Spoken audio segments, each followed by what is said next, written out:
nyamiri, koko nyamiri, nyamiri, koko nyamiri, nyamiri, koko nyamiri, nyamiri, ibole, ibole, Igbo bunu ndamamihe, ibole, ibole, Igbo bunu ndamamihe.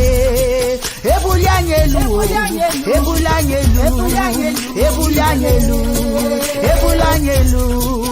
anamabara na ihe dị njọ ma na-emezi konye ofeke, anamabara nụ n'ihe dị njọ ma na-emezi konye ofeke.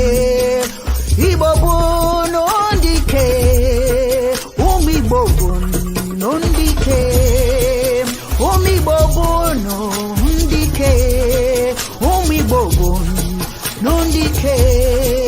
Koko nyamini, nyamini, koko nyamini, nyamini, koko nyamini, nyamini, koko nyamini, nyamini. Hey, cha cha cha cha cha cha cha cha cha. Igbo kwazon, yeah. Cha cha cha cha cha cha cha cha cha. Igbo kwazon, yeah.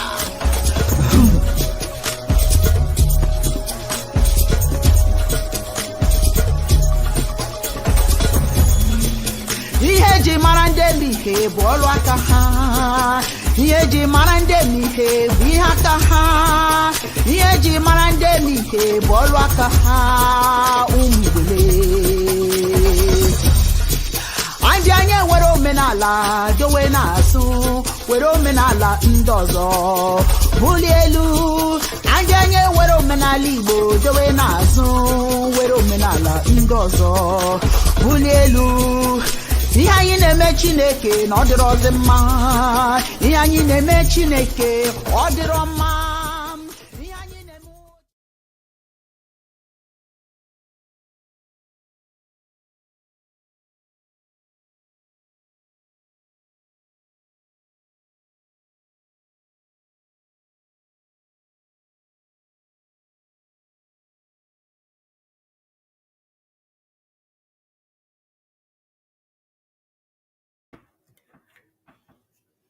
Day one. Another glorious day. We're all breathing. Thank you, Chineke. Welcome, welcome to another episode of Chiism Live. It's always a pleasure to have you here. When I see you, I know that you are inhaling and exhaling. I can feel your heartbeat coming through this internet, so to speak. I hope that wherever you are, your family and everyone, even the cats and the dogs, are doing well. Let us not forget the grandmothers and the grandfathers and the mothers and the fathers, the reason and the cause for us being here. So I want to just say thank you. I'm kind of trying to get my clothing in order here. I want to say thank you to Chineke for bringing me forth today, giving me the opportunity to have a good rest last night. I had a good rest, Sometimes when you get baggage off your shoulder, when you do one of these, you feel so much better. That's Chineke telling you it's all right. I don't give you everything to stick with you. There's some of them you have to have enough sense to just kind of shoot them off. Shoot it off so that you feel better and you feel well. Day one. Today, I just kind of want to share some words with you. Many of you, I don't know if you've done it. I've been saying it over and over. Make sure that you have your charger with you.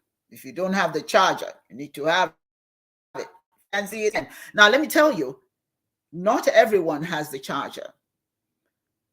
If you don't have it, then just do something. Use something, anything that allows you to put the chalk, the white chalk. Let me open that. The white chalk or nzu.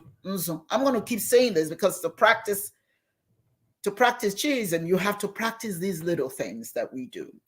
It's all give us the opportunity for psychological focusing, and really help us to understand some of the key concepts of Chiism. So if you don't have this, mostly you get this in Africa. But let me also warn you that it's not every African people that practice this. So if you're in Uganda, you may not find this, but I'm sure you can find any kind of wooden charger that you can use for that purpose, wherever you are, whatever part of Africa you are, or right here in the United States, anywhere in the world, there's always somewhere you can get a wooden charger. The important thing is to put chalk in it. Now, if you don't have the earth, the kaolin, you can always use regular chalk.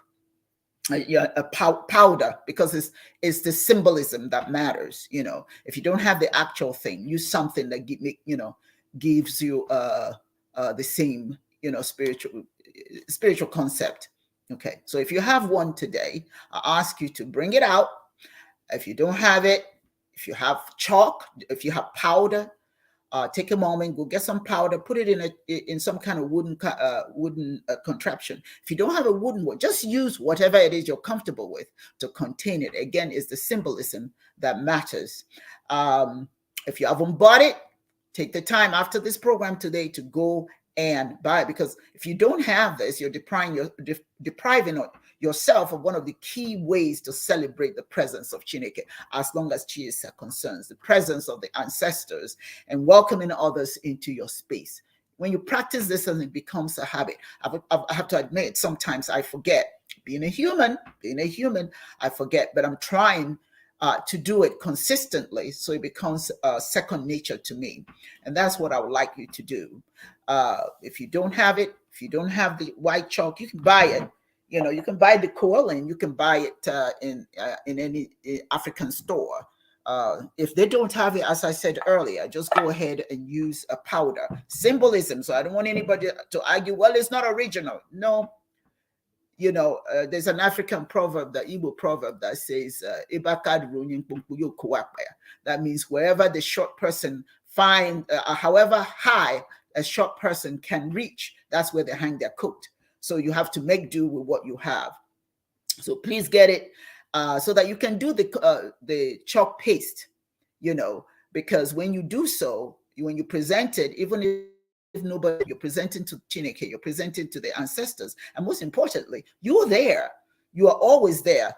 So pass it to your family if they're there and remind them that you're asking Chineke and the ancestors to give them protection today. Make it a habit. Make it a habit. Some of these things that you see Christians and Muslims and all these people do, it's habit forming. When it becomes part of what they do, then whatever the concept is, they begin to practice it. Some more so than others.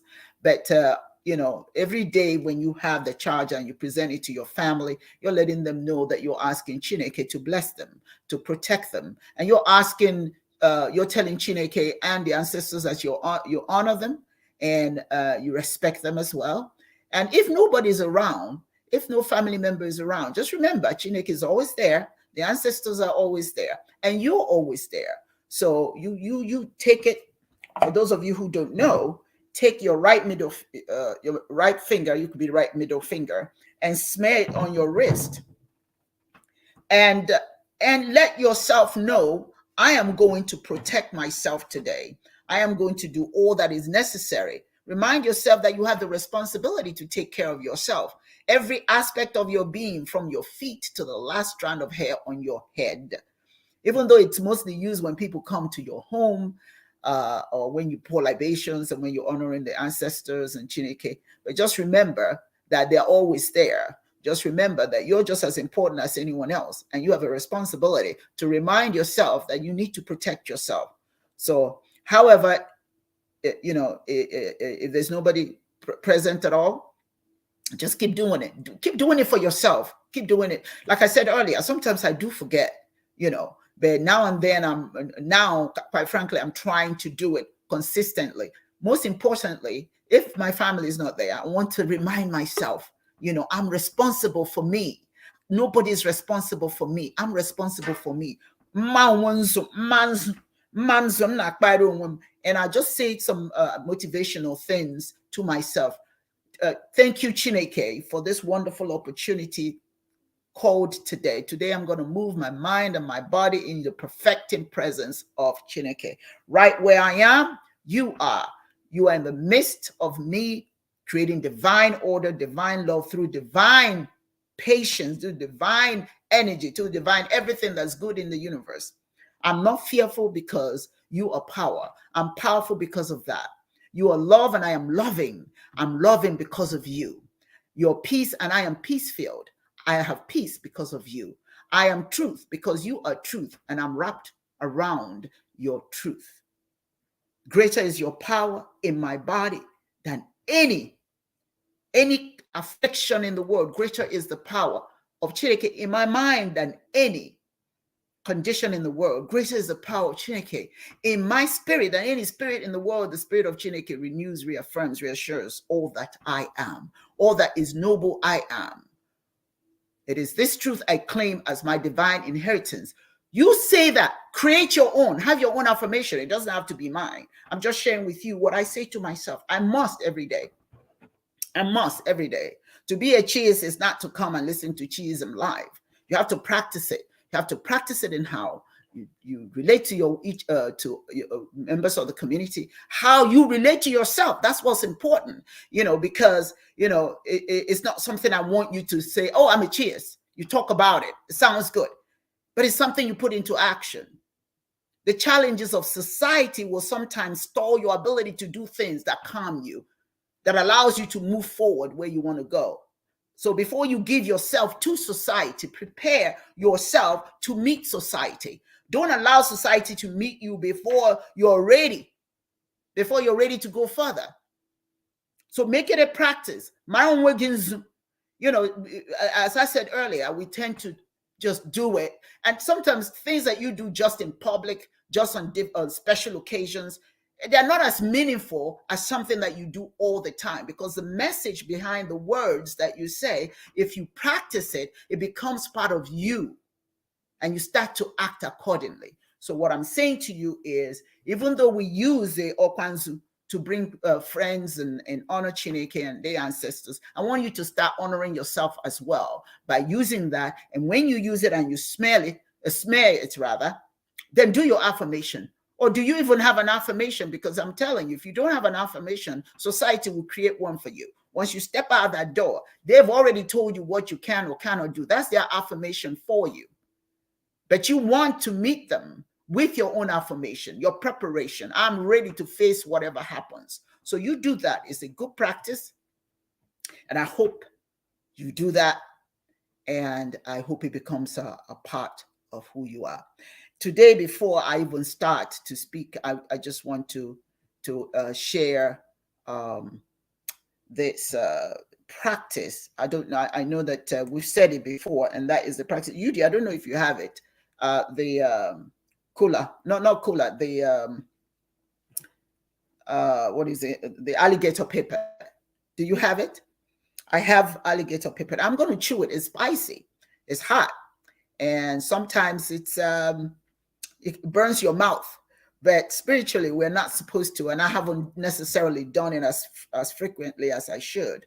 Just a minute, I'm coming. I haven't done it as frequently as I should, so I'm going to do it now, and that is to eat the alligator pepper, so that what I say to you is the truth and nothing but the truth. Now, so if I start looking like I'm on fire, that's because I've eaten it, and I have to eat it. Dr. Monet, you have to make it a practice. A Chia you have it in Nigeria. Make it a practice before you come. When you come in here, before you speak, eat an alligator pepper. Oh my God, it is spicy. There's something else that you can use for alligator pepper. I'll have to call my daughter and find out. This is for you, Simona, if you're not able to find it. But yes, my mouth is on it right now. But significantly, spiritually, that means that whatever I say to you, bet the truth. So help me, Chineke. Now, just a quick prayer, and then we'll get started with our program. According to the Holy Nkumi, Chineke said, "I am always with you in difficult times." When we say Monachiso, That means Chineke is with us in difficult times. And Chineke says, I will always be with you in good times as well. I will do so through the rustling of the leaves. I will do so through the flows of the rivers and the waters. I will do so through the blowing of warm air down from the mountaintop, or the cool air through the iced glaciers. No matter where you are, I will not allow you to falter, and I will not allow you to be consumed by the challenges of the moment. These are pragmatic thoughts by our ancestors, by our elders, compiled to give us a direction in terms of how to think during difficult times, how to get our days started, our day started. I am with you all the time. Mona Chiso. For those of you who are learning Igbo, learn how to say it. Mona Chiso. I am one with the Creator. You're never alone. I walk with you. I help you in times of, I won't do everything for you, because part of your growth is for you to be able to do some things for yourself. So Chineke, today we ask you to please guide us, keep the promise that you've made, and we will do the rest. As long as you're with us, as long as Chineke is with us, there's nothing that we can't achieve. And so it is, Chineke. And I want to bring in members of this group. Give your charger. Okay, everybody out there, Yagazie to all. Yagazie,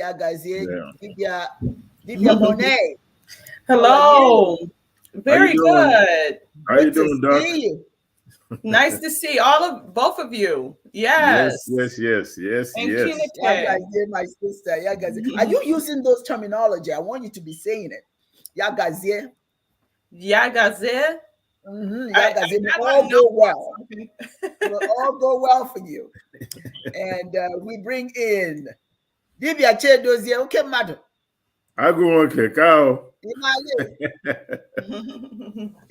Unumare. I know I'm a funk bagger. Yeah, he's probably, in Nigeria, the network is always a problem, but hopefully he seems like he's frozen right now, but hopefully everything, okay, there he is.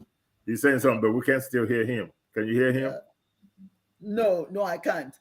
Ukuna Charles says, Dr. Can say all the number. Not to you hear me? Can you hear me? Yes, we can hear you now. How are you? Yeah, we can hear you now. We can hear you loud and clear. Yeah. So anyway. Yeah, I forgot I muted, to prevent the noise. I had to mute my. Yeah, no, there's no noise. There's no noise on your end. There's no noise. Yeah, you're good. Give a charger. Okay, Cow.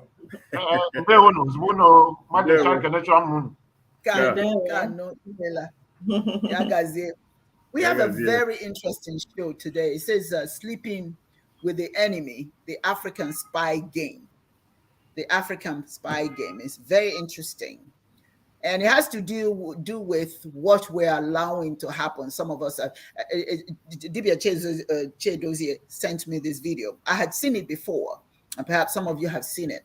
And that's going to be the focus of our conversation today, to see why we are allowing these kinds of things to happen. Is there something we can do about it? Well, I don't know. Let's talk about it. So let me play this video, and then we can go right into it. It talks about sleeping with the enemy is the title of our conversation today. Or did Africans, were African kingdoms and polities on the road to industrialization? What could you have achieved before the Europeans came to disrupt what we were doing, to disrupt the African progress? What happened? What happened then, and what is still happening now? Were the colonial powers, were they responsible for stifling the attempts that we had at industrialization?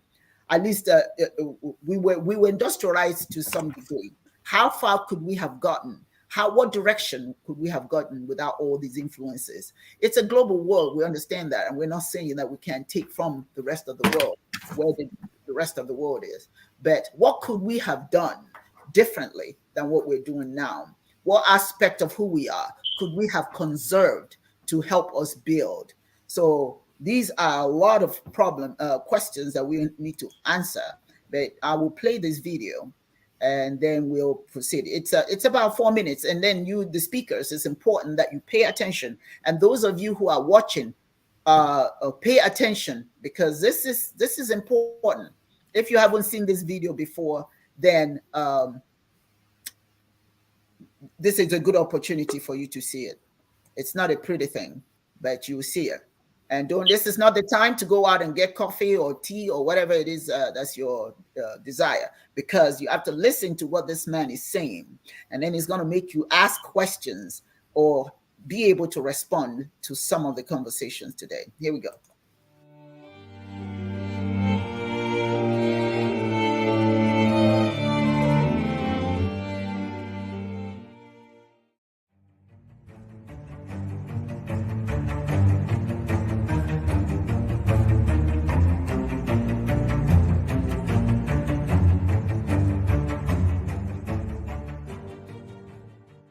Sub-Saharan Africa has been fundamental to the global prosperity of the advanced countries. And Africa had a role to play. It has a role as a raw material producer. We will not allow Sub-Saharan Africa to escape that. Okay, we do everything to keep Sub-Saharan Africa where it is, also impoverished. It's absolutely vital for the prosperity of everyone else. So let's get clear about that. Okay, and this means all the economic structures, all the global institutions, and the economics we teach everyone is all designed to keep Africa exactly where it is. And whether it is Europe or US or now China, it's always the same. We need Africa to be impoverished because we need those raw materials and we need them dirt cheap. Okay, so that's the message. It doesn't mean to say that there's nothing Africans can do. Of course there is. This is what it's about. Because if Africa does do something different, I assure you living standards of all those in Europe and North America and Asia is going to fall. Okay? And that is a big price to pay. I assure you that the West is not going to allow that without a big fight. Okay, so the job of many Western academics is to convince Africans they have to keep doing what they're doing. Okay, and to show them it's your fault that you're poor. It's not our fault. It's your fault that you're poor. You know, so this is what we do in academic institutions. We know the basic forces that have caused this underdevelopment. We know it's colonization. We cannot afford to allow Africa to industrialize and start producing manufactures. Okay, so we will do everything to stop that. And I'm going to show you how we actually block that. We had East Asian rapid industrialization processes. So in the earlier period, we had Japan and Korea and Taiwan. Okay, rapid growth, sucking in raw materials from Africa, driving up the prices. And after those countries finished industrialization, then Sub-Saharan African growth rate again fell. Sub-Saharan Africa is condemned to this role, just the supplier of raw materials, not a manufacturer. The currencies are collapsing of these countries, and many of them are Sub-Saharan African countries. After colonization ended, we needed new structures to keep these countries where they were. Okay? And the first of those is aid. Okay, we give them aid. Aid for what? Actually, we give them aid to keep repressive regimes in power. That's all. All the hypocrisy about transparency and democracy and bullshit like that, it's all bullshit. But it would go to country after country offering loans. And if the president did not accept the loan, they were killed. It's just economics. It's economic warfare. The rich declare war on the poor. It happens everywhere. It happens in a country. The rich control the government. Of course they do. You really believe you have democracy? Come on. I mean, grow up. Who has all the subsidies and income support? US, Europe. The largest budgets in the world for supporting their farmers are Europe and US. You see, we're keeping them dependent. We're keeping them on a string. This next round of the WTO is designed to block that. To block anyone else getting on top of the ladder.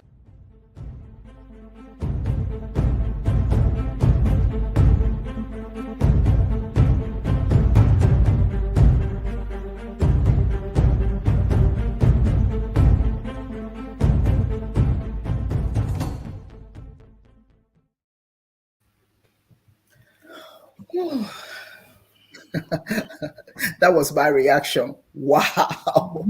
Well, listen, it's not like we don't know this. There's nothing in that piece that is, how do you say, aha moment. Nobody caught me with that stuff. We know what it is. We've been knowing that. The Hines, the Ziks, the Nkrumahs, the Lumumbas, the Frederick Douglasses, the Marcus Garveys. They've been talking about this for a long time in different ways. We just now, with the information age, are paying a little bit more attention because we don't have to be in the streets to demonstrate our frustrations or what it is that we see. We can actually do that, in a program like this, right? We have platforms that we could have these conversations outside of our own nucleus families. That's really the difference. It's not like we don't know. And it is not like it is impossible to resolve this situation. It's very possible.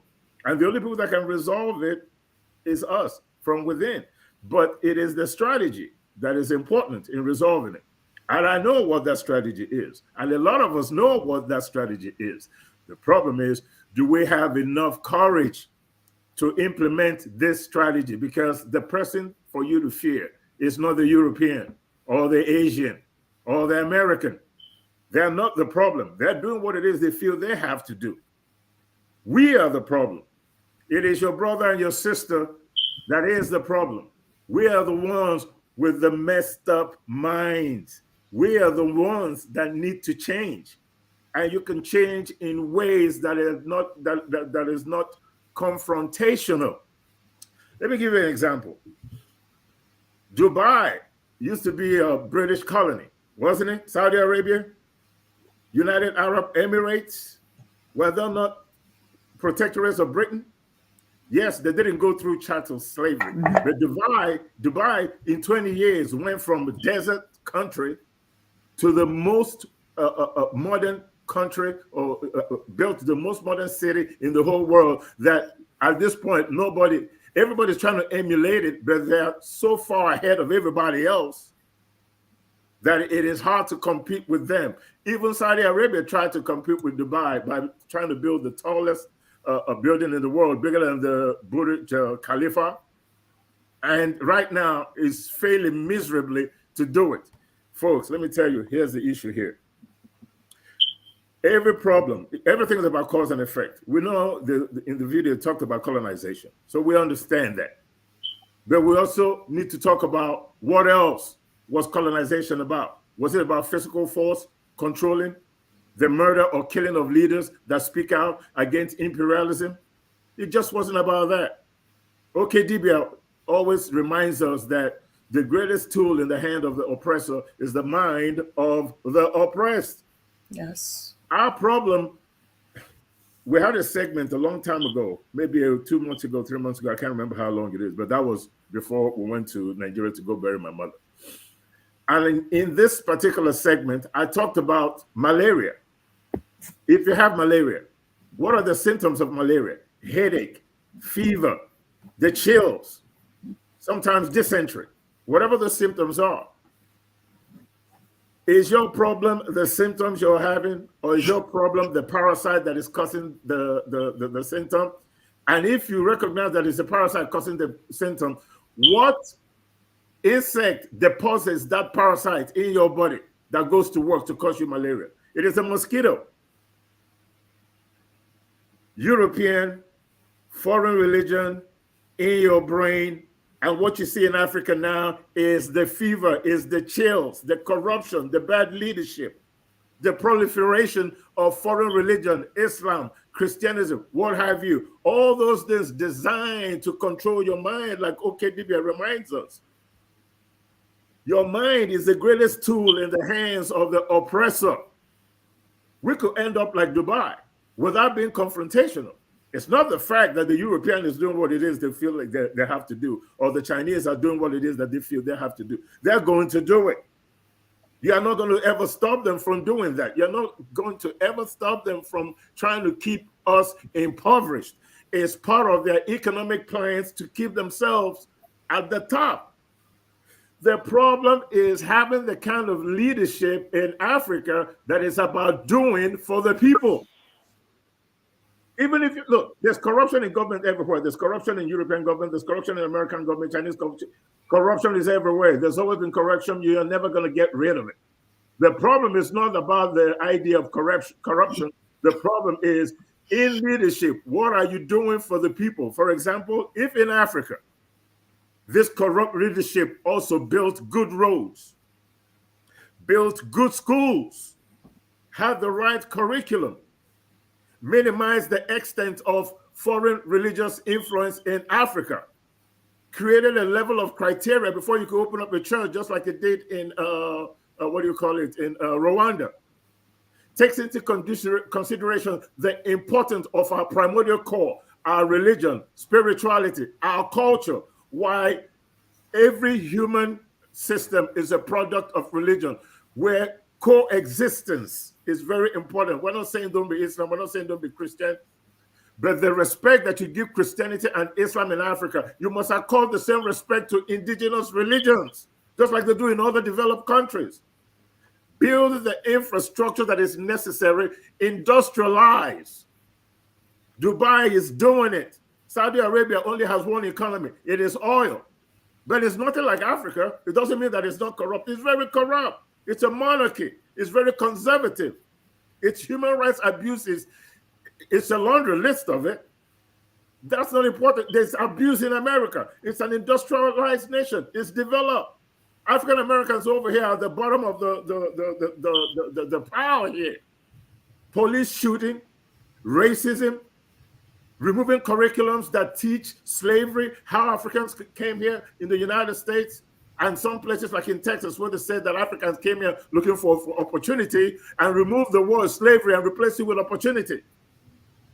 People are mistreated in South America, all over the world. The problem, humanity has never lived in peace. The rich has always taken advantage of the poor. In Europe, their history is about serfdom. It's about the lords and the baron owning the land and the rest of the population tilling the land and making the barons and kings rich.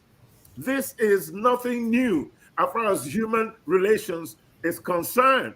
What we need to do is have the kind of leadership that is communal in thinking. In other words, the core African spiritual tenet of Biri, Kambiri, where the community comes first before the individual. You have to have the kind of leadership in every African country that thinks that way, that respects nature as the most important resource that we have. And nature includes human beings. Humanity is the most important resources. The air you breathe, the food in the ground, the land means nothing if human relationship is rumpled.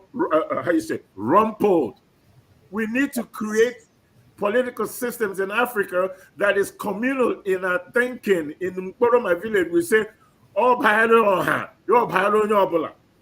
if the community is successful, it filters down to everybody. It comes from the bottom up, not from the top down. This is not Reaganomics. The rich are never going to give you anything. You could solve Africa's problem, but you have to have the kind of leadership that is communal in its thinking, that is able to do the basic things that it needs to do for the population, for its citizens: good schools, good roads, communication, great infrastructure. Do those things and we'll worry about the corruption level in Africa. But there are certain things that just needs to be done. Education, infrastructure, light, all that stuff. You have to show love for the people. The European is always going to be in Africa. The African is always going to, the Chinese, they're always going to be there. It's always going to happen. It's never been different. But we as Africans have to have enough self-love to put together institutions that will help the masses. Help the masses, and you will see that even the European or Chinese influence will be minimized. Thank you so very much. You're so right.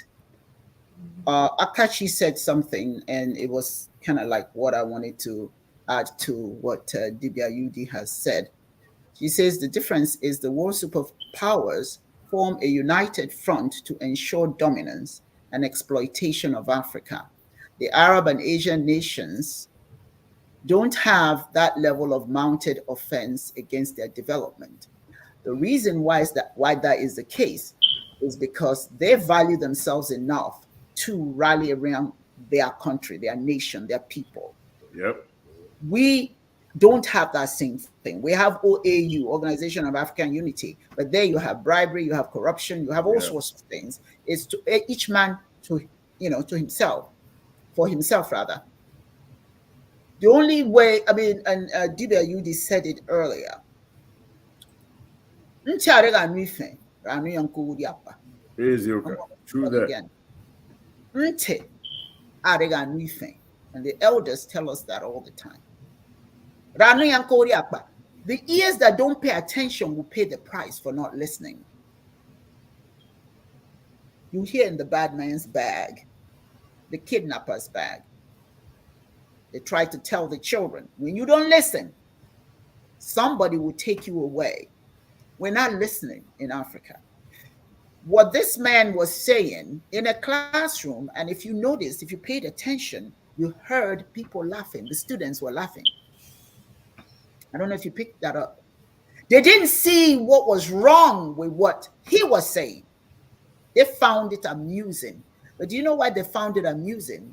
Because no matter how you tell Africans, they don't believe that it's real. They've convinced Africans you are the problem. And as long as Africans believe we are the problem, we will never solve it. I saw a video of mothers of young people who want to vote for Peter Obi. The mothers dressed in APC, I think it's either APC or PDP colors, red, one of PDP colors. And we're marching in the streets against their own children who want change. How does change happen when you're fighting against it? How do you change Africa? How do you keep Africa from being colonized when the Africans enjoy the colonization? Not all of us, of course. The leaders do, just like he said in that video. It's all about the money. Yep. Give them the money, keep them confused, keep their people down. As long as we are down, it's difficult to rise. You may not be able to fight them militarily, and nobody recommends that. But you can fight with this. You can fight with this. We don't use that. We fight against ourselves with our mind, our conditioned minds. Mothers fighting their children, looking for change in Nigeria, and voting for people who are not going to do anything for their children. People who are giving them money. And the young people are begging their parents, please vote for change. And the parents are saying, no, we like the old ways that give us money. The problem is not that we can't do anything about this. The problem is that the people who are leading us are convincing us, along with the strangers on our shores, that we're better off with them leading us, the strangers leading us. And it's our fault. So when you see a poor African person and you are an African leader, instead of you saying, hey, what do I do to help them rise? You kick them and say, dirty, poor person, get away. Now me born you. Now me cause make you do so. Did I give birth to you? Is it my fault that you're the way you are? The colonization of Africa continues because the mind is not engaged in reality. I started the video saying, as we are searching to enter the pearly gates, people are living in heaven through us. And you have to ask yourself, what happens to those you leave behind after you go to heaven? What happens to the rest? If you as a leader is taking money to suppress people, is it when you get to heaven that you pull them up? How many of your people, those who get to heaven, want to pull up? When you get to your heaven, what happens to those left behind? Whatever that heaven is. We already own heaven. Quote unquote. We already own heaven. Chineke has already given us everything we need to live in heaven. Yes. We give it away. They don't even have to come and take it from us. We give it away. The most powerful tool, like Yudi said, is the mind of the oppressed. It's not about the money. It's not about your house, not your car. It's not about anything other than your mind, because the mind can be conditioned to do the worst thing against itself. Not necessarily against others, but against yourself. You can be convinced that you're too fat, so you starve yourself to death. You can be convinced you're too thin. You eat yourself to death. You can be convinced you need this, you need that. Most times you're not convinced that you're good enough or you've got enough. The man was speaking the truth. As you can see, it works because the mind of our people is not focused on combating that. They're not interested in combating what this man said.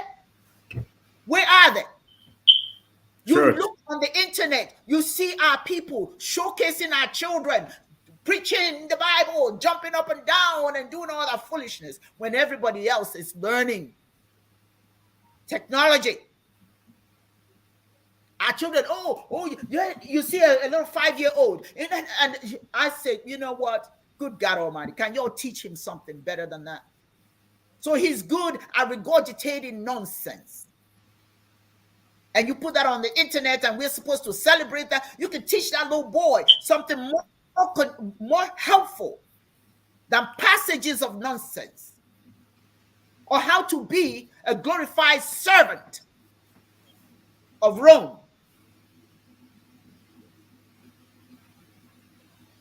The man is telling us or convincing us that if we dare, if any of our leaders come to make a change, we'll kill him. Talk to Rwanda. Rwanda said, take all that stuff and go. You know why? Because they rallied everybody. If you cannot rally your people to see that heaven right here on earth, somebody can come and convince you. Somebody can come and take you out. But if the people support you, they will protect you. Not all African leaders are getting killed. Thank you. Not all of them. So it's a fear tactic. I'm not saying that it doesn't happen, but you see, let me tell you something. While you should not be afraid, you walk with Chineke, because guess what? Everybody's going to take that journey. I don't care if you're the killer or the killed. You're going to take that journey. Nothing will keep you here forever because you killed somebody. People die every day. But you must never allow yourself to be subdued so that you can't speak the truth. You don't seek the truth. The truth of the matter, ladies and gentlemen, and I'll let Dr. Monet speak. The truth of the matter is, if we rally around our people, if we rally around Africa, if Africans come together in Nigeria, in Ghana, in Sierra Leone, in Congo, in Lesotho, in Zambezi, in Zambia, in Tanzania, if all of them would just understand that if one loses, we all lose. If one loses, we all lose. We come together. Why are they not doing the same thing to China? Why are they not doing the same thing to India? These people were subjected to this nonsense in the past, but somehow they were able to get over it. But we've been convinced, no make you no talk, go come, they go kill you. You're gonna die anyway. Die for something. We are all going to die. Even the killer will die too. That's a date we have with death. Everybody's going to make it. You may take somebody out sooner than they're supposed to go.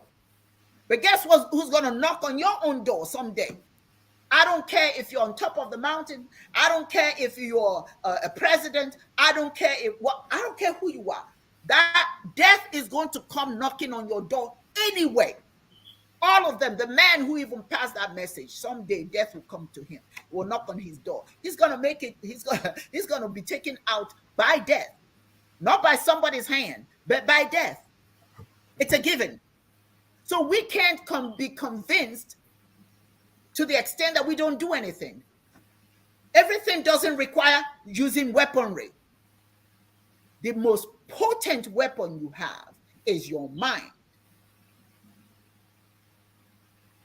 If you say no, and enough of you say no, you're good. Why do you think Ghana is doing well? Can I ask y'all the question?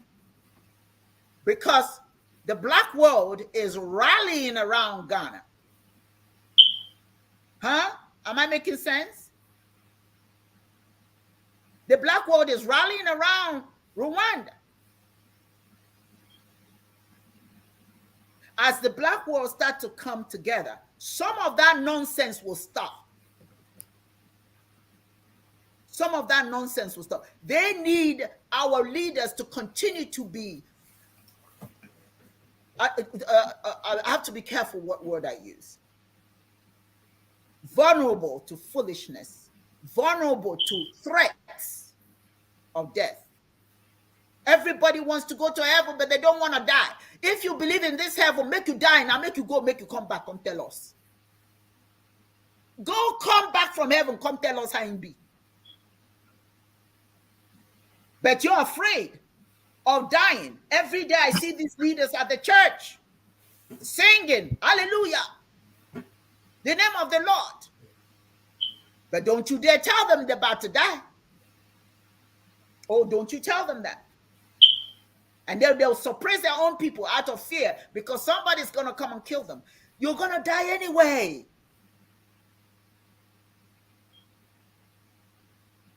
They are more, some, D says, and I got to read his name, you speak. Those hitmen are more in our house than outside because our people that has been convinced they cannot get their riches from their own, with their own, are more inept to do the destruction. They are more likely. Yes, D. You're right. The enemy is within.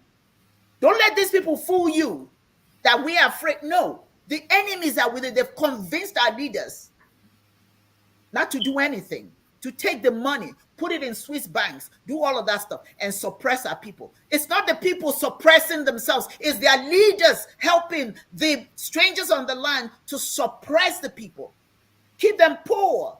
So they are so busy looking for food that they don't want to take the time and do the needful. Diba Monet. Yes, I would just like to first thank Chineke for bringing this much needed message forth. I would like to honor both Your Excellency, Auntie Uwa and Dibia Yudi.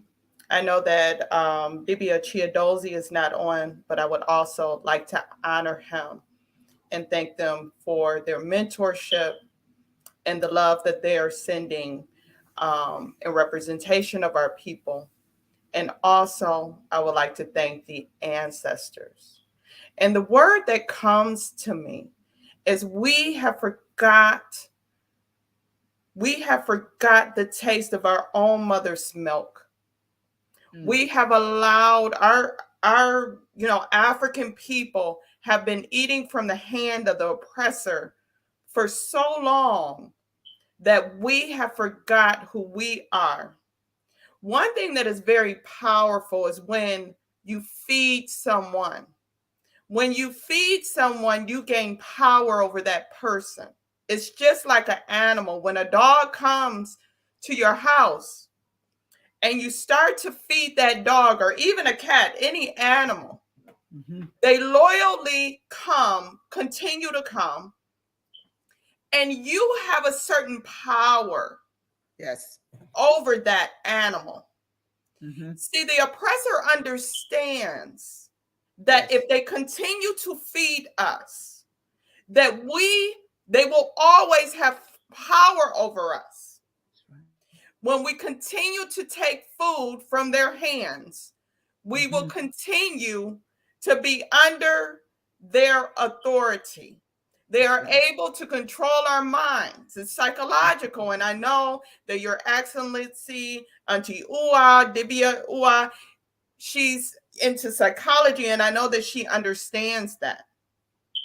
It is a conditioned response. We have to get out of that and start eating the food of our mothers. We need to start understanding how the milk of our mother tastes. We have to regain that taste again. Because when we continue to eat from the oppressor's hand, this is going to continue, and it's only going to destroy us. Because it's already destroying us. We can't come together because we're in fear that food will be taken away from us. But what is the value in that? We have our own food. We have everything that we need to nurture us as a people. Why are we continuing to eat from the hand of the oppressor when we have our own and we can build ourselves up? But we're so desperate because of the conditioning. This has been hundreds of years of conditioning and hundreds of years of eating from the oppressor's hand. For instance, if you talk about just food, like food from slavery, just like with African Americans, we were fed in slavery the worst of the food that they had available. For instance, chitlins. Now, who would, we would have never ate chitlins if that was never introduced to us, but we still have people that are so excited about eating chitlins. They have been conditioned that this is a delicacy. And I'm not downing anyone for eating chitlins, but I'm just trying to paint the picture of where we're at and how we become conditioned by eating from the oppressor's hand. And that's looking like, anything. We have to work. We haven't set up economic structures that we can go into our own establishments for work and jobs and our economics.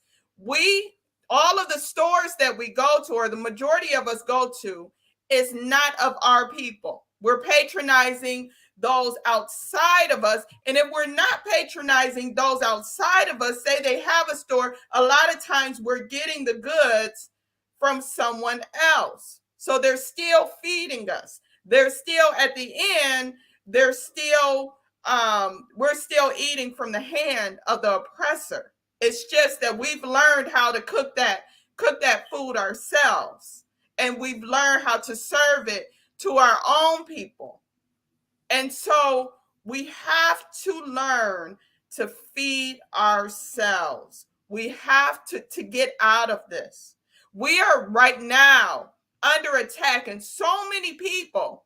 I talk to so many African people and people of the diaspora that do not realize, they think that you're radical when you say there is structural racism. There is things that are going on that is killing our people. I have a program that I developed that speaks about the maternal issue with African women dying in the hospitals here in America. And the children, not only the women are dying, but their babies of all preventable causes. Yeah. But I speak to some people and they say, well, why don't you make this program for women of color? But it's not a women of color issue. It is a Black issue. And because we're in so much fear to fight for who we are, you know, a lot of people are scared to get on board, even to save their own, you know, and so we have to, or we're in denial. That's another thing. We have denial. A lot of people would tell me, oh, this is not going on, but I have to go to sources that they feel is credible, which is like the federal government, or you have to go to different sources that they feel is credible, which is outside of African person. It's outside of a, you know, so, you know, we lack the trust of each other. And this will continue, and it's so sad until we are able to change our mindsets, until we are able to even recognize what is going on, because we can fight against that. We must come together. They know if they keep, just like he was saying in a video, we keep giving to Africa, giving, you know, that's going to keep them impoverished. And so let's keep doing that. That's right. That's right. Thank you. Thank you. Before Chidozie comes in, I just want to share something Akachi Azubike wrote. The mind. We talk about the mind all the time. Uche. Uche means to think. Uche. When somebody does something stupid, they say, Ineche uche. Ineche uche. Do you use your mind? The mind, China limits their youth social media access. Let me share it so everybody can read that. China limits their youth social access and filters its use for primarily educational purposes, programming them to become nation and world leaders. But what do? Africans in the West are dancing, making skits to be the world's entertainers. Yes. I was watching this church. There's a church that says church for children. It's a church for children.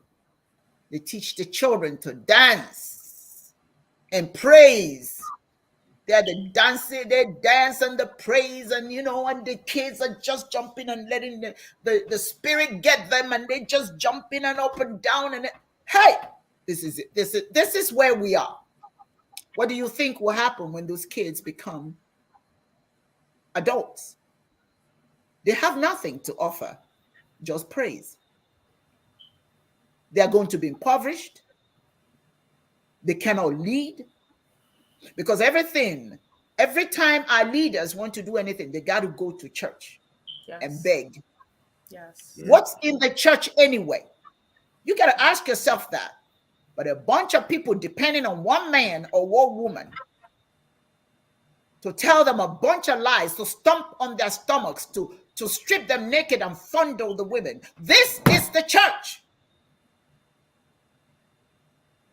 But that's what we aspire for our children. Like Akachi said, everybody else is programming their children to become leaders. We're programming us to become entertainers and glorified servants for Rome. Tap dancing. Yes. The children's church, it's called. They're all carrying the holy book and all of that, and they just doing all that stuff, and oh my God. And then they have the young one, the 6-year-old, he can praise, you know, and he's just praising, he's just going, and I'm just looking, and this is supposed to mean what exactly? The future of Africa. This is the future of Africa. That's why we are where we are. Dibia Chidozie, your turn.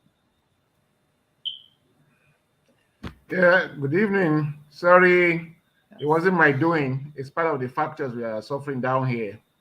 The lights went off just about 45 minutes to the 4 o'clock when we're about to begin the program.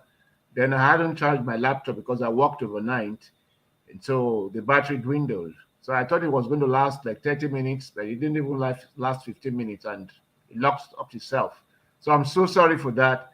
Well, about the mind, we can keep talking about it, but for me, when I go or give my perspective, they call me a tribal mind. And for me, I think that the worst thing that colonization did to us was to destroy our ethnicity. And that's what we don't seem to understand. The mind is formed by culture. That is why, if you look at, I think I wrote a paper one time that talked about the critique of the metaphysics of democracy, something like that. And the criticism was against liberalism. And that gives us the impression we can open up all our doors and allow children to be adults from beginning, so much so that children who know nothing are put on the pulpit of the church to begin to preach to adults, memorize portions of the Bible. They promote entertainment for us. They promote everything entertainment. And even the scripture, we have been taught to read this very scripture they give to us wrongly. Because if you read the scriptures very well, it says the Christian God created the universe in 6 days and rested on the seventh day. The 7th-day rest does not mean sleep. Rest could be entertainment. It could be sports. It could be dancing. It could be any of that. And so the things that are meant for when you have finished, when you have accomplished, you have worked, you have accomplished, that's when you need entertainment. That's what we are taught to push up front today. And I don't see how we're going to make it by just promoting aspects of our culture that has to do with dance, that has to do with entertainment, just sports. Those are meant for relaxation. Our fathers knew that it was after they have worked and accomplished that they rested in the evening through wrestling and other things. That aside, the point there is that we are totally messed up. And until we find a way of returning ourselves back to culture by which we touch down with our spirituality, it's not just that what we are trying to talk about on the platform of Chiism, but that the African child begins to grow within the different African cultures. And the African child will learn the ways of his fathers. Then the root of that child, like the root of a tree, will be within the soil that is supposed to be, because every plant finds its own appropriate soil. So there are plants that do well in clay soil, some in humid soil, some in sandy soil. That is how culture is. So that when we are planted within our cultural confines, then the child will be well rooted. Then it is given for every parent, like every culture, to protect the growing child. No worthy parent leaves the child open to other ways of life that is not the family way. No culture leaves the child open to other ways that is not the way of the people's culture. That is the essence of culture, because the pain you give birth to can become anything. Us Africans don't have this consciousness. That thing you gave birth to is not a human being. It's culture that makes you a human being. And once the culture is messed up, then we are going to bring up confused human beings. And that's what we are. So we keep talking about this. We will do more of these on Chiism. But the truth of the matter is that what we are doing on Chiism will take root if we live as Africans in our individual cultural confines. To sum up my talk, for now, we have been made orphans, because what orphans do is look for their roots. So a whole lot of us as Africans, we are like, except for the fewest of us that know our root, But the majority of us, about 90% or more than that, of the African population, the diaspora and here in Africa, we are like orphans searching for our roots. Or that's for those who even realize they have to search for their roots. A lot of us don't even know we have a root, and that we should even search for that foundation on which we can now put our roots. So it's that pathetic. But if we are living within our cultural confine, what you are saying and we are saying on Chiism will take their roots in the cultural soil, and the child will be well formed. Then you see Chiism fructify. You see what we are saying take root. You just see that we just snap our finger like you mothers do at home. You wink an eye at a child and the child knows what it means. We don't have that connect. We don't have that synergy anymore. So until we go back there, we'll keep talking. We'll keep talking and talking and talking, and we'll do the best we can. But if we don't do anything serious to begin to go back to our cultural confines and re-strategize, then after this century, I'm sorry to say, we would have lost it. Yes. I want to say something, and then I pass it over to Dibia Yudi. I just want everybody here on this program to understand something. I say,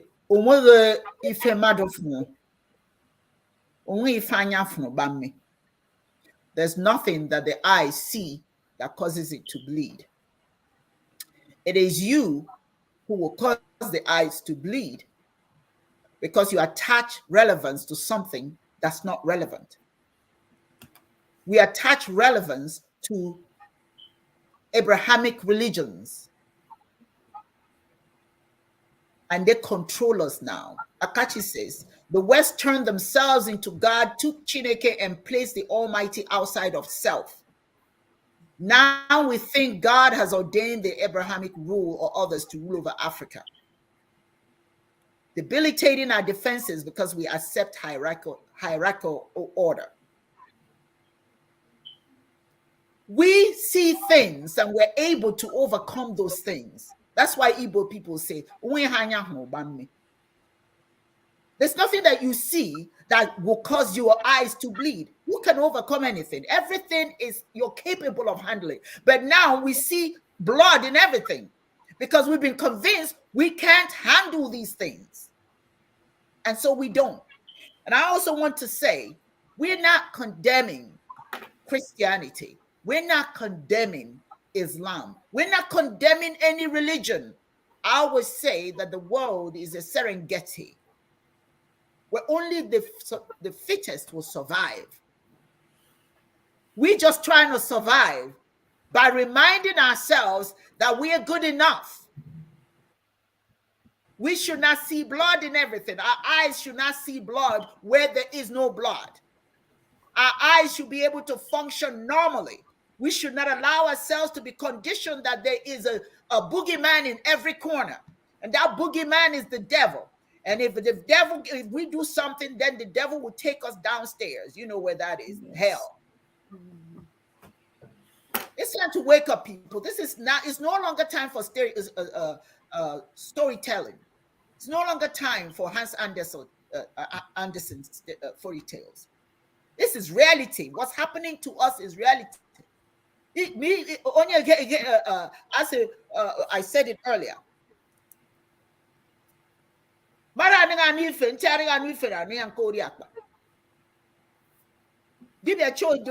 In a sense, what she's saying, if you don't listen, if you don't pay attention, practice what you will. That's not the issue. But you have to ask yourself, what I'm practicing, what is that doing for me, for my community? How is that helping? What is Chiism doing for me? I work with people in Hausa land. I love them because Chiism says there's nothing wrong with them. They're good enough. I shouldn't see blood when I'm around them. I have people who are Christian. I shouldn't see blood around them. They're okay. Buddhists are okay. Everybody's okay. But you have to ask yourself, are you okay? Are you okay believing what your ancestors believed? If you can't trust what your ancestors believe, if you can't trust your culture, why is it that it's okay to trust someone else's culture? Believe what you will, but Chiism is reminding you, you are good enough. Look into your own culture and see the good in it.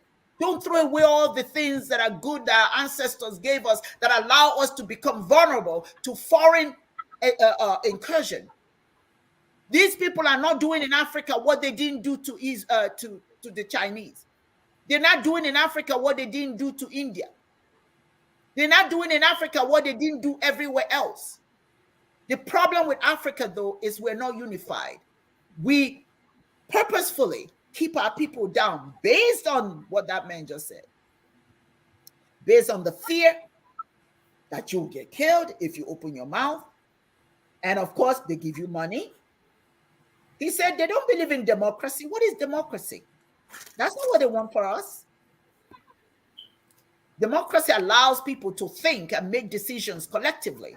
They don't want that for us. Where do you think our leaders are getting all these billions of dollars? Where do you think that is it money? Some of us say, oh my God, this person has billions.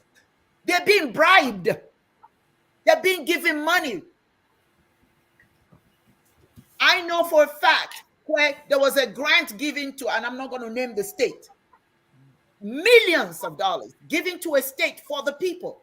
Do you think that the people who gave them millions, they know that these corrupt politician was not going to use it for the people? It was going to go in their bank account. It's more important that the people are kept down, as this gentleman said, if I may use the expression gentleman.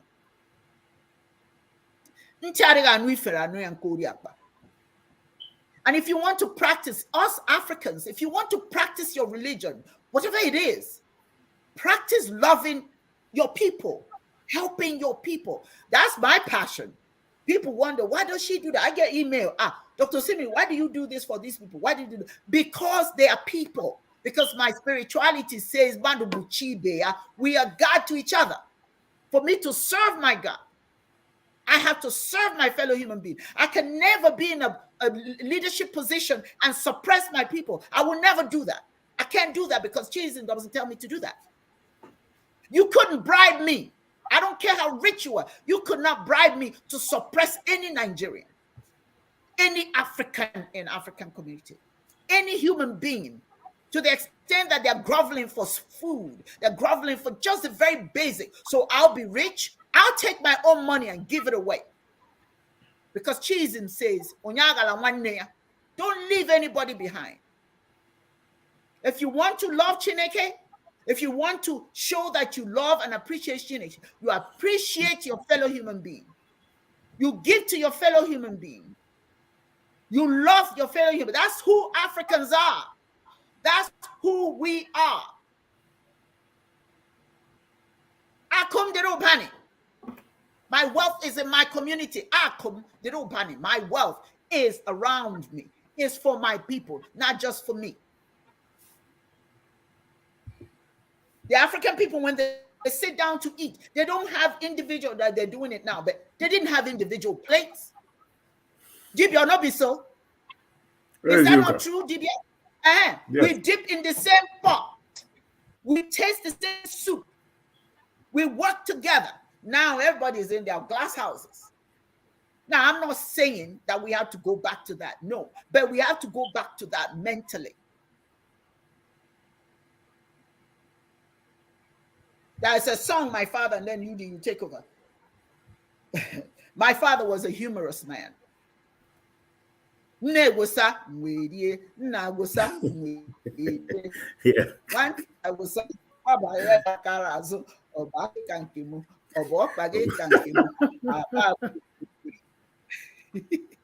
It's reminding the child, when mother brings, you eat. When father brings, you eat. When you get your own, you take it and you hide it behind. Are you hiding it because your hand is bigger than mine? Or would you share like mom and dad share? We need to act like our ancestors. Share your wealth so we can rise together. Yes. No man needs 80 billion in the bank account. Just take 1 billion. You'll be amazed at the people you can get out of poverty. We don't need the Europeans to empower us. We already have the resources. Heaven is in Africa, if you want to know. Heaven is in Africa. All the resources are there. Manpower is there. Beautiful spirits, wonderful colors. Name it, we've got it. But we are being convinced that it's when we die that we go to this beautiful place that only 144,000 folks can go.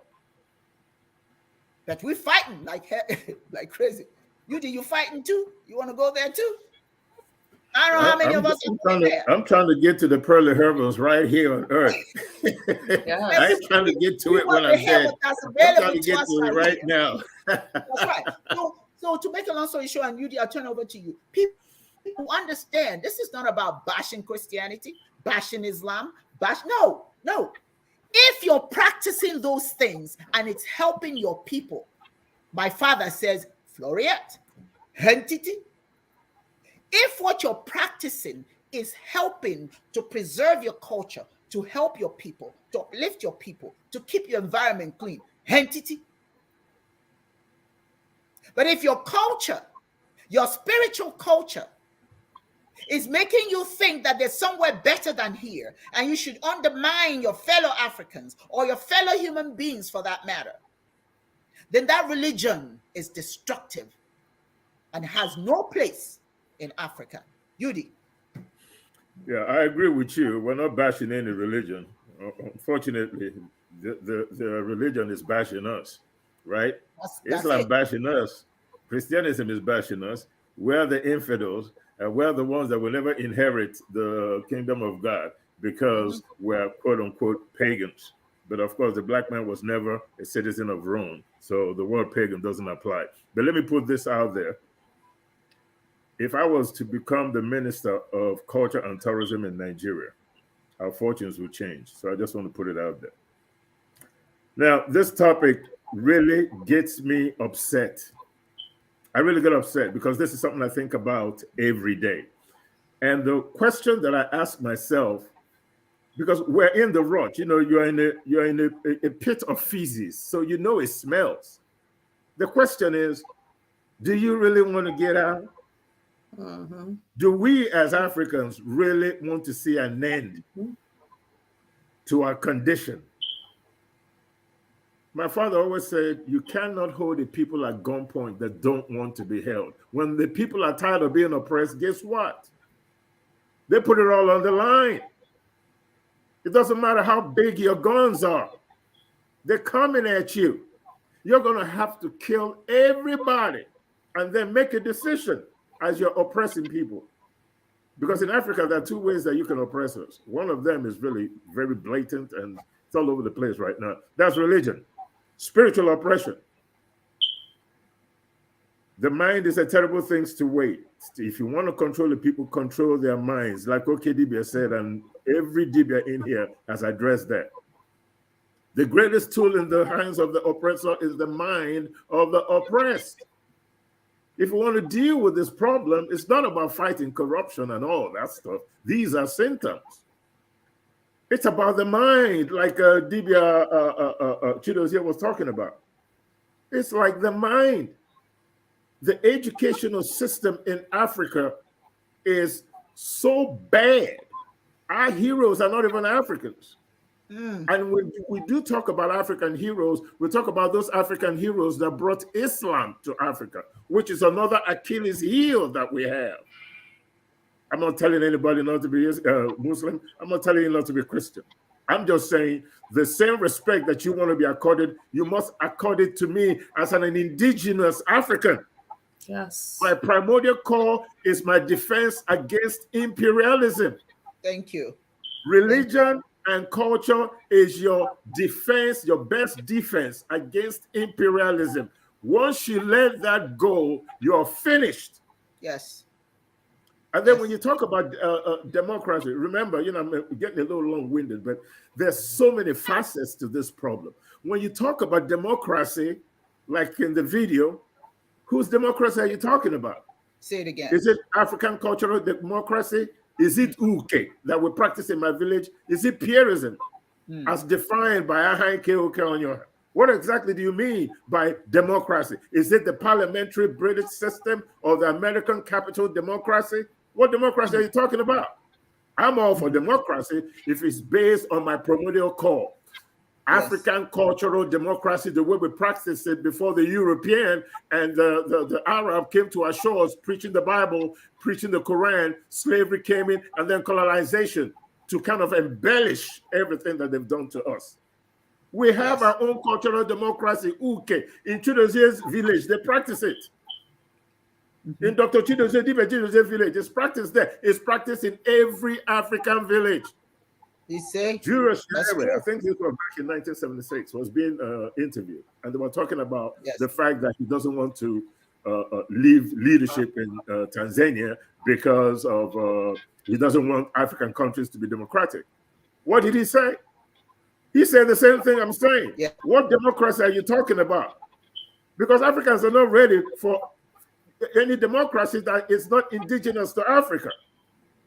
He said, when I see that my people are ready to accept the right kind of democracy for them, then I'll step down. But until then, I see. they're not ready. Because we're like zombies. Parliamentary system, American capital democracy. We're running around like zombies or running around in the desert waiting for rain when we could be out somewhere in the jungle getting all the wetness that we want. How do we get out of the situation that we find ourselves in right now without making a total effort to emancipate the African mind through Pan-African thinking? Like all three people on the panel have said at one time or another, all the DBS. Education, what are you teaching our children in school? Who are our heroes? Yes. Vasco da Gama is not my hero.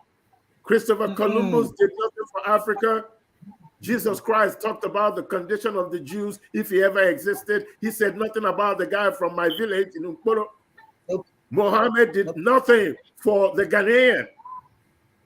Buddha did nothing for me. He was dealing with the condition of the area where he existed, he lived. Whatever he saw in his environment is what he was addressing. I don't need the Eskimo coming to Africa and telling me that my environment is full of snow when I know it's nothing but jungle out here. Africans need to make a conscious decision. And if you make that conscious decision, you must buttress it with courage. What are you afraid of? You are afraid to die? Was Patrice Lumumba afraid to die? Was Martin Luther King afraid to die? Was Marcus Garvey afraid to die? Was Ahai Keoke Onyoha afraid to die? Was Nnamdi Azikiwe afraid to die? No African hero, nobody that we extol today was afraid to die. They were willing to pay the ultimate price. You know why? Because nobody lives forever. Your community is made up and totally dependent on the next generation. And to prepare the next generation for your continued existence, the current leadership must have courage to face the bullet, to face the man in the pulpit. We need leaders that are not afraid to give it up. We need leaders that are willing to die for Africa to rise, for the next generation to chart its own course. Right now, we don't have that leadership in our nucleus families. The parents of these kids are cowards. Their politicians are cowards. Their leaders are cowards. Charity begins at home.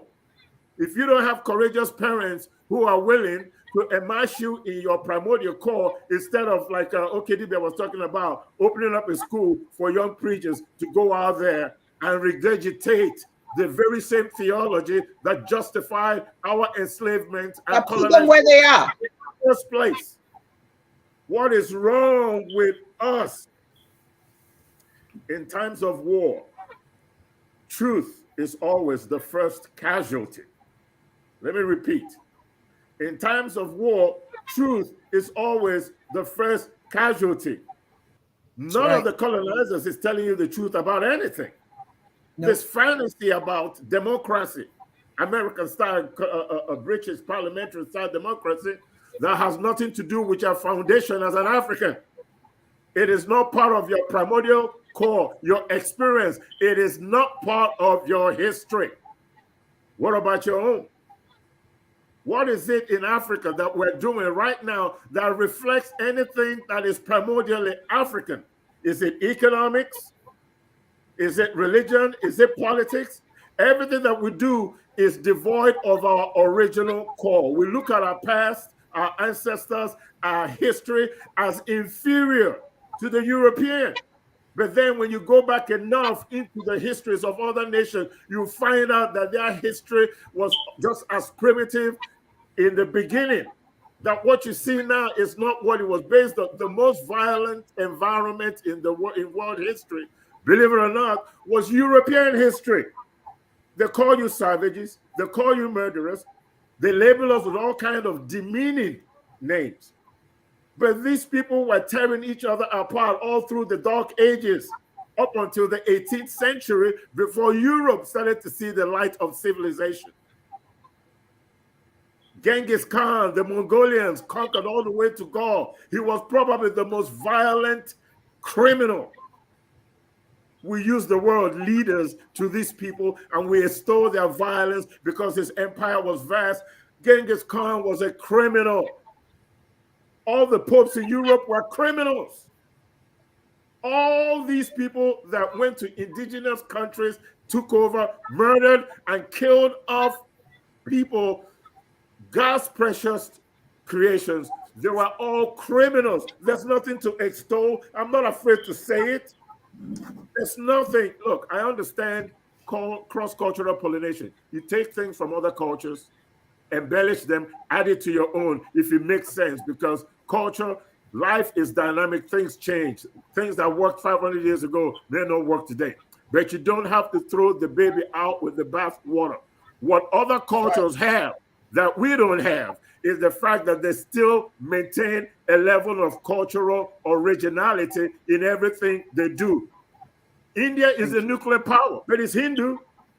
Japan makes Toyotas, but they're sickest. Say that again. Say that Japan again. Makes Toyotas, but they're sickest. China is Buddhist, but they make all kinds of cars. Europeans are Christians. They make all kinds of technological, things.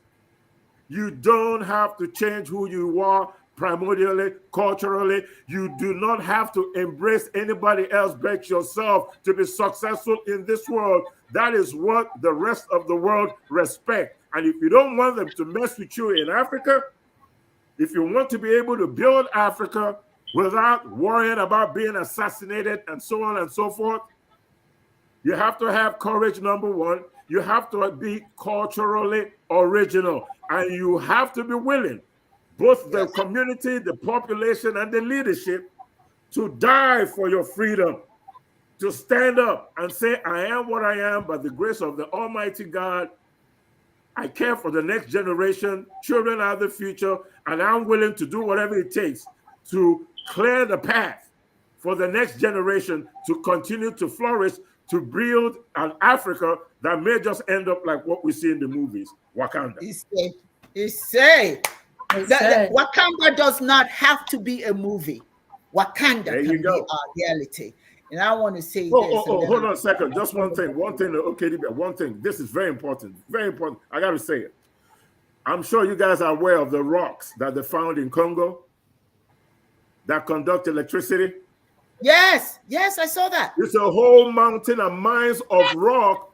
You don't need nuclear power. You don't need any dam. You don't need anything to generate electricity. You just get one single rock, put electric copper wire to it, and turn it, and put a bulb to it, and connect the other end to the same rock. Bam! Electricity. What do you think? what do you think with our mindset? That is why people like Biden and China, they are now offering African leaders, people in Congo, Yes. all Oh my kinds of God. stuff to be Yes. able to get their hands on this resource that is going to end up like in the movie Vibranium. Wakanda. Right. Vibranium is going to be the most important mineral ever discovered in world history. And I'm afraid. And what is that? What are our people, what are our leaders doing? They're not even paying that any attention. The people who found it, oh, how cute. They think it's cute. They don't understand. They don't understand what that means. The power you've got right there. But guess who's going to come and use it? They shouldn't have shown it. I want to say, I want to say this, and then I'll hand it over to Dr. Monet.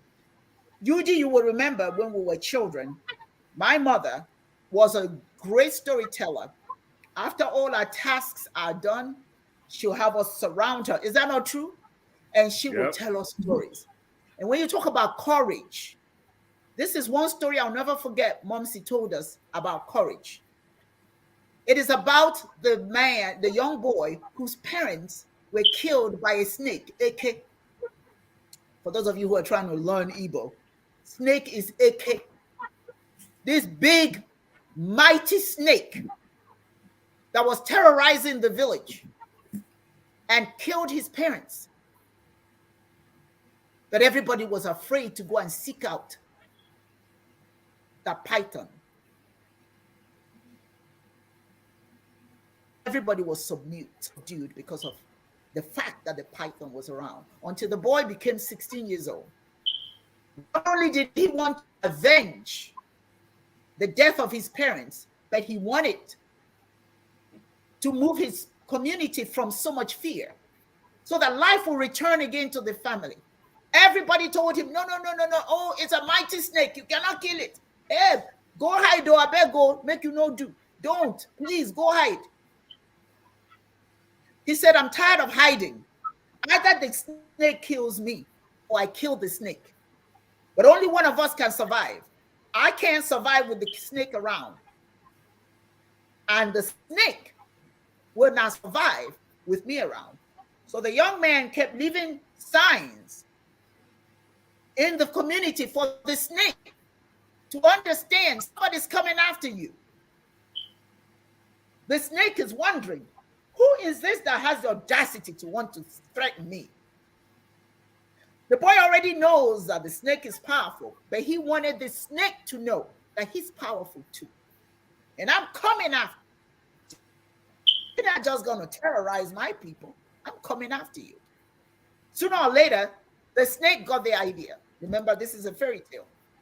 The snake says, okay, if you're so tough, you come out. I'll meet you in the center of the village. Come on out. Now, I dare say that the man didn't quite know how he was going to kill this humongous snake. But at this time, the snake, who is so big and so powerful, is nervous about meeting this young man who has this audacity. And when somebody's afraid of you, Yudi, what happens? They lose their confidence and they make mistakes. So the young man set a trap for the snake. The snake didn't know what direction he was going to come from. He didn't know what this man was capable of doing. Make a long story short, the young man did kill. At some point, I'll finish his story. But the young man killed that snake because the snake made a mistake. He wasn't sure where this was going to come from. He wasn't thinking as powerful as he was. But at this time, the fact that the snake challenged the young man to a fight, his courage was lifted. He suddenly knew, hey, if he's afraid of me, if he thinks a lonely me can fight the powerful python like him, that means I have some power. We are afraid of a snake because the snake has power over us, power over our leaders, power over our people. We are not thinking that we can defeat this snake. But when we Africans start rising like that young man and saying enough is enough, you're going to shake up that snake. they're going to start wondering from what direction you're coming. The direction we should come is to gain our mind. Drop off all these religions that are not good for us. Stop doing those things. Stop emulating practices that's foreign to you. When you start doing the right things, when you start becoming yourself, that snake is going to be weakened and you're going to defeat it. That's my story. Thank you. Yes. That's it. That's the key right there. That's the key, man. That's the key. Dibia, Simone. Yes, I totally agree. I agree. We must not walk in fear as a people, and we must have unity. We're so separate. We're separated by our religions. We're separated by colorism. We're separated by there is so many ways that we are separated, and we need to rise up and come against those powers that are keeping us down, those powers that are keeping us in poverty and all of those things. So we must rise up. It's more of us than there is of them. We must also educate ourselves about ourselves. Who were our ancestors? What was the God of our ancestors? We must get back to respecting and honoring our ancestors. We will not be able to move forward trying to gain strength from a foreign God.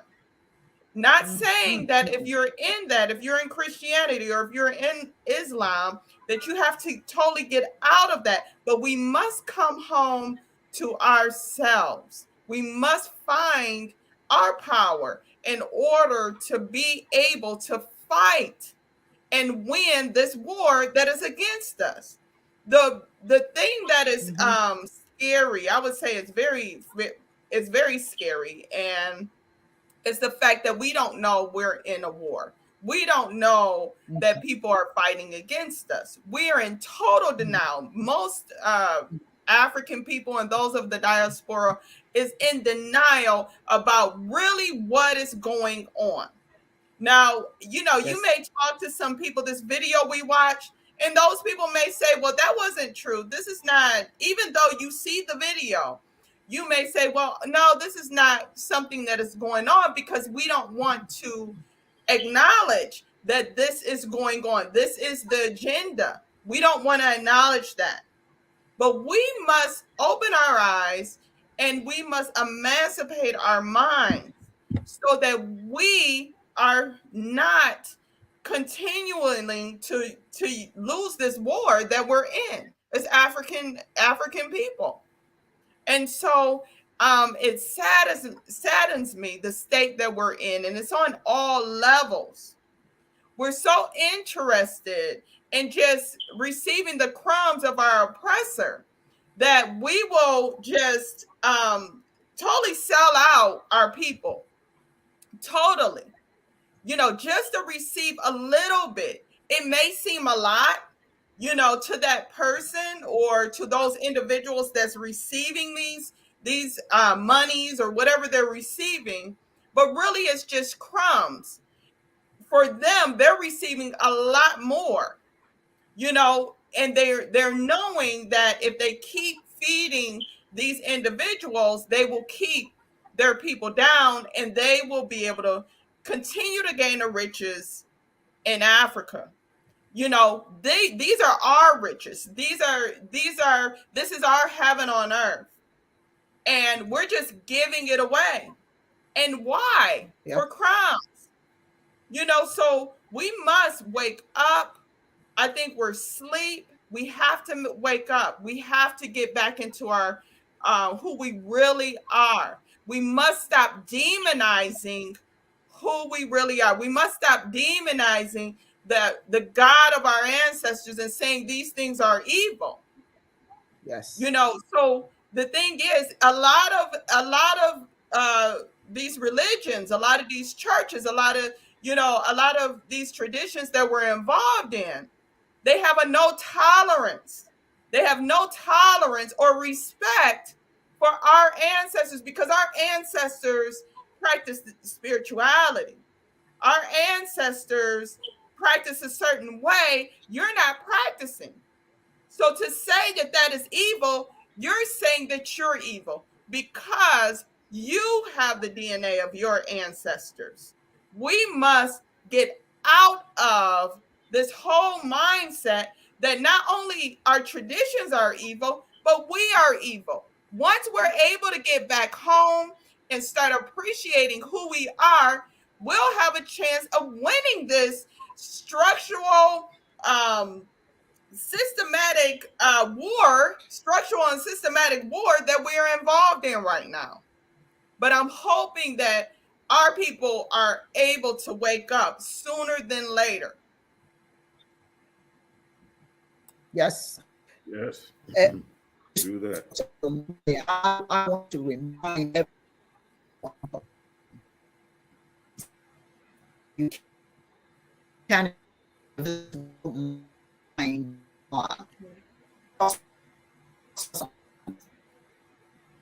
Our audio is kind of messed up. Yeah, the audio. Yeah, your audio is. My audio is messed up. Oh, now Okay, now you're back. it's okay. Okay, all right. I think it's important, those who are listening to us, and that's it. When we really like if you really like what we're doing here, we need your support. Most of us pay every month to use this platform and make this presentation. We need send your support to Ogele dollar, or go to Chiism.org and donate to the Onyinye Project Building Fund.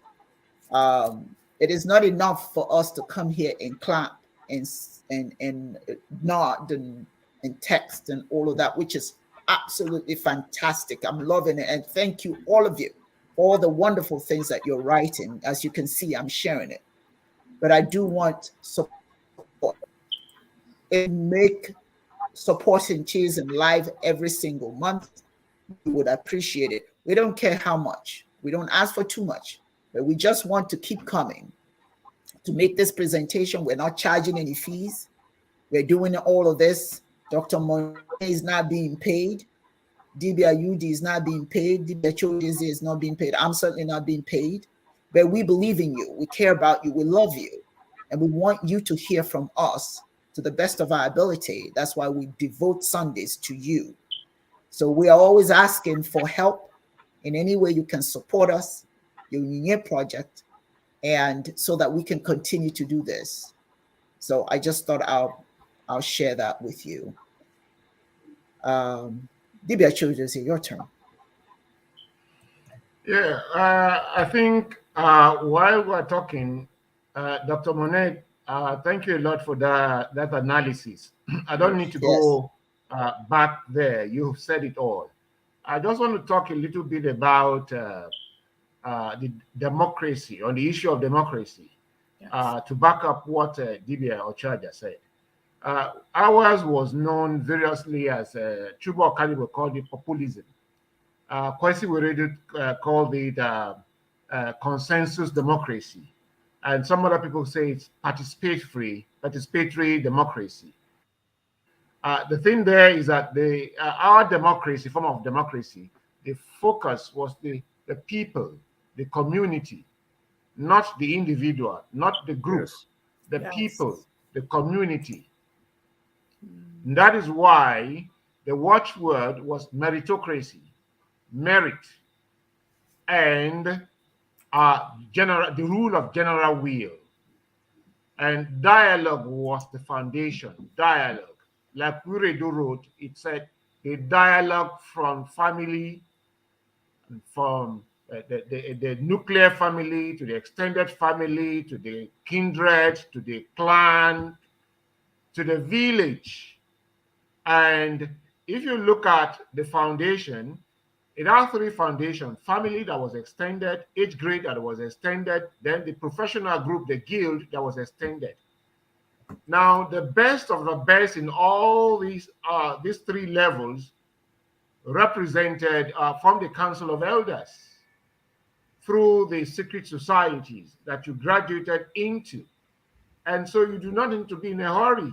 No one can bypass the other. So it was formed on a principle like we discussed last week, the principle of onogu, regulation, regularity. You don't ask for what is not yours. Yes. And so it's not a question, it was structured in such a way that you just are patient, you live a life of moderation, you are patient to get to the other level. That other level, it was the one little thing that differentiates it from the level you were. You're already in, but it would not be revealed to you until you enter that level. Before you now discover that, okay, maybe it is the group of the 8th grade of truth, and the symbol is just a little feather, maybe the feather of one a chick, a day old. So you begin to query why the feather of a chick a day old. It represents the highest level, the highest degree of purity, innocence. And they begin to teach you all of this. And then through the folk stories, like Okedibie, as a wine just said, through these folk stories, you are prepared. So you see, the Africans of today, that is why Chiism must continue. We must continue this. We must, because this is the only platform that we can tell the blatant truth. And we shouldn't care about the money now. We should just give it as a service. And whether it pays us or not, but it's a service and it's a call to duty. And we must take it that way. Because this is the only place we can tell the folk stories to the African mind. Those days, and it's just a very little platform. Because in those days, in our form of democracy, every child was close to the mother. And the mother was the best storyteller. Yes. Occasionally, the father told stories. Yes. But all bringing of children in the axis of Abreba, the women were teaching the children Nsibidi. By the time the British came, they bound the teaching of Nsibidi. The owners, custodians of the ancient traditional knowledge in that axis are the women. Yes. So you see, so that's the power of the woman. The woman is made the center of the home. Yes. But all of this will seem to have thrown into overboard. So the central thing about our form of democracy, which is different from the electoral, whether you call it the American presidential system, the British parliamentary system, the French system, is based on election and what I call electoral democracy, where you are made to believe that voting in and voting out leaders, you have succeeded in changing leaders and you have changed your destiny. All that is hocus pocus. Yes. We have seen that democracy is that there are the real people who are busy remote controlling the orchestra, and every other person that is on the stage of the electoral democracy platform is just a pawn on the chessboard. That's what it has become. Then the foundation is individualism. And then, since it is individualism, the rule, the principle that determines is majority rule. So the minority will have their say, but the majority will have their way. That is not our democracy. Our democracy is general will until everybody's interest is taken care of. It may take 3 months, 3 years to reach a decision, but everybody is carried along. Even the unborn generation, they are included. The past, remember, our worldview is cyclical. So we don't take any decision without considering the past, the present, the future. And then the essence was conciliation, reconciliation, symbiosis, complementarity, pluralism, letting people be, not breathing down the people's neck. That is why our religion is spirituality. We don't have a mode by which we must serve God, except we have general communal festivals that we do where everybody is prayed for. But everybody wakes up in his own backyard, in his own front yard, and serves Chineke in his own medium or her own medium. Yes. And you grew your food, you managed it, And it was so well structured. And that is the exact thing that colonization came to break, which Achebe wrote in Things Fall Apart. He wrote it through Obiorika, one of the closest friends of Okonkwo, the hero of that particular novel. It said, before the white man came, we had things in common. And as soon as he came, he put a razor to the tiny rope that held us together. And since then, things fell apart. Yes. That tiny rope is our spirituality. That determines our democracy. Yes. That formed our man. mind. That determines everything we do. That is human being focused. Yes. But what they have brought to us today is individualism and materialism, money focus. Yeah. Money, money, money. And as soon as materialism, OJs. over and above every other thing, human beings will be sacrificed to get that. Yes. That is the stage we are in now. Yes. In fact, in Nigeria now, the wash water is more precious than human blood now in Nigeria. The what? Every day and week. The what? What did you say? The what is what did you just say? Wash water. The water you use in washing your hand, washing your clothing that you throw away. It's now more precious than human blood in Nigeria of today. The culture of in our culture, in our democracy, when we eventually, which was rare, went to war, women and children were not killed. They were spared. Women and children. But today, the culture of impunity we are facing to instill fear into the mind of the human beings is you not only kill the woman, you kill the pregnant woman. If she's pregnant, you cut her stomach open, you bring the fetus out of her stomach, you cut that fetus. It is that bad. It's crazy. It's crazy there. It's crazy. It's still fear. That's the antic of the colonizer. Yes.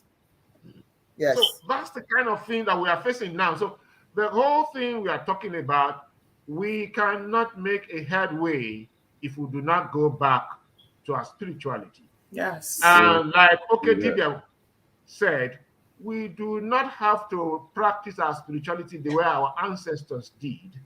Yes. Even though if we try, it will not be possible because we have acquired new sets of mind, new concepts. We will have to reform them. But the difference between other civilizations that are in training and ours is that culture is like the human being who is the founder of culture. And the founder of the culture is the human mind. And so, like the human being grows old, when the human being becomes old, if not properly taken care of, it can become worse than a kid. Yes. That is why Africans, our aged, live in our midst. We give them life. They give us esteem. They give us prestige. They represent our foundation. Yes. Right. And then we make them have a sense of belonging. That empathy, care, love is ignited. They are ignited. The spirit is ignited. And once you leave the aged uncared for, that aged becomes worse than a child, because if the child is not properly taken care of, it will wee-wee and drink its wee-wee. It will poo-poo and eat poo-poo. That is the stage our culture is for now. It has kicked, it has been solidified. No other persons, but all of us here and those who want to join us are going to make our culture once fluid by breathing life into it. So the whole civilization that we tickle our fancy is because the people have kept cultivating and recultivating their culture, making sure that the culture does not kick. Revitalizing. That's right. It is fluid all the time, flowing like a stream. We can make our culture that way. Then we, like all of you here have said, have to go back and gather, sum up what we call the virtues.